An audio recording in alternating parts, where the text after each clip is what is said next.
Very well. My advice to Esther, she's getting married, is that she should put God first, husband second, then family third. Àtọkọ àtìyàwó, ọkùnrin àbíró, obìnrin àbíró, lágbára Olódùn èso ní tí wọ́n ká o. Lọ́jọ́ ìní ìtọ́jọ́jú ayọ̀ wọn á dẹ̀ bá kalẹ̀, nǹkan ò ní ṣe wọ́n o. Ibi táwọn òbí wọn ti náwó náà, Ọlọ́run àfọ̀pọ̀ rọ́pò fún wọn. Àwa tá a wá bá wọn ṣẹ̀yẹ, àwa náà lè ṣe bẹ́ẹ̀ fọmọ, èyí tá a ti ṣe kò ní bàjẹ́.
Adekola, the husband, it's my mommy's son, and Esther, the wife, is my uncle's daughter. So both the husband and the wife are mine.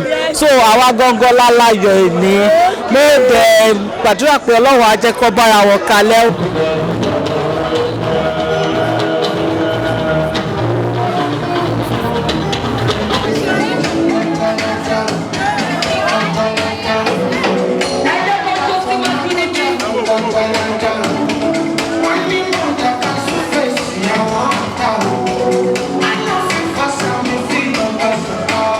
Ìbejì àpàbejì bẹ́ẹ̀rin lẹ́yìn ẹ̀mí gígùn fún ìyàwó àtọkọ.